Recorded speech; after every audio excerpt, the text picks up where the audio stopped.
Hi friends, Kerala சமையல் channel. Basmati ரைஸில் தேங்காய் பால் ஊற்றி பிரியாணி செய்ய போகிறேன். மட்டன் பிரியாணி. அதுக்கு என்னென்ன தேவை பார்க்கலாம்.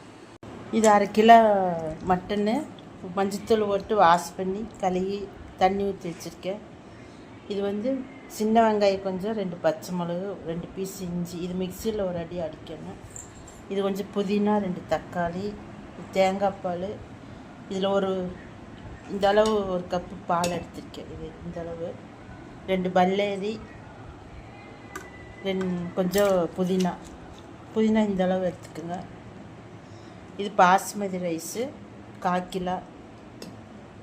இது 2 ஸ்பூன் மல்லித்தூள், 2 ஸ்பூன் மிளகாத்தூள். குக்கர் இந்த கறியை ஒரு 5 விசில் விட்டு வேயிங்க. இதில் 1 ஸ்பூன் பிரியாணி மசாலா போட்டுருங்க. பிரியாணி மசாலா போட்டு 5 விசில் விடுங்க. கறி வேகணும். இந்த மாதிரி ஒரு குக்கர் வச்சுக்கோங்க. கொஞ்சம் எண்ணெய் ஊற்றிக்கோங்க. ஒரு 5-6 ஸ்பூன் எண்ணெய் ஊற்றிட்டு நெய் 2 ஸ்பூன் ஊற்றிக்கோங்க. ஊற்றிட்டு 2 இலை பிரிஞ்சி இலை, கொஞ்சம் பெருஞ்சீரகம், 2-3 ஏலக்காய், பட்டை, 2 கிராம்பு, கசகசா. ரொம்ப எடுக்க வேண்டாம். நீங்கள் இந்த அளவு எடுத்த பிள்ளையில போட்டு வதக்கணும். 2 நிமிஷம் வதங்கினதுக்கப்புறம் இந்த வெங்காயம் போடும்.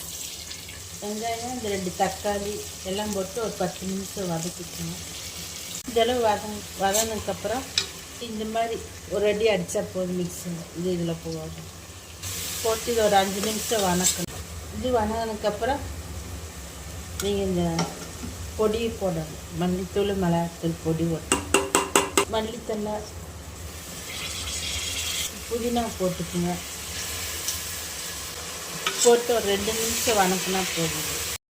வதக்கி இந்த மட்டனை இதில் போடணும். ஒரு முந்திரி பருப்பு, ஒரு 5-6 பருப்பு போட்டுக்கோங்க. நல்லா ஒரு வதக்கம் வதக்கிட்டு தேங்காய் பால் ஊற்றணும். தேங்காய் பால் இதில் 2 கப்பு ஊற்றிக்கோங்க. 1 கப்பு தண்ணி, 1 கப்பு தேங்காய் பால்.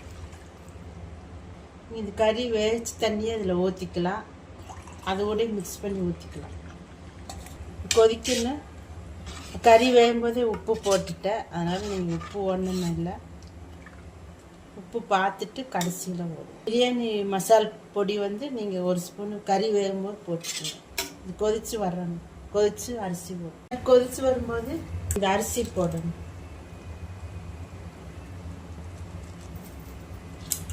அரிசி போட்டு கொஞ்சம் இந்த கருவேப்பிலை போட்டு ஒரு இலக்கிட்டு உப்பு காரெல்லாம் உங்கள் தேவை அளவு பார்த்துக்கோங்க.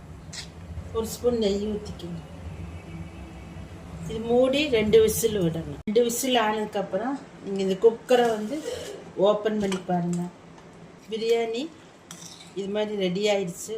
இது மாதிரி செய்யுங்க. நல்லா டேஸ்ட்டாக இருக்கும்.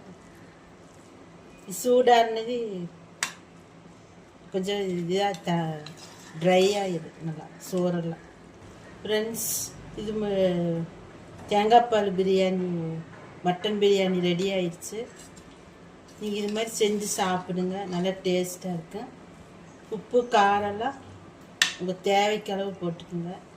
பிரியாணி மசால் பொடி போடுங்க. நல்லா டேஸ்ட்டாக இருக்கும். கறி வேகும்போது போடுங்க. இது மாதிரி நீங்கள் செஞ்சு சாப்பிட்டு எப்படி இருக்குன்னு எனக்கு கமெண்ட் பண்ணுங்கள், லைக் பண்ணுங்கள், ஷேர் பண்ணுங்கள், சப்ஸ்கிரைப் பண்ணுங்கள் ஃப்ரெண்ட்ஸ். Okay friends, thank you.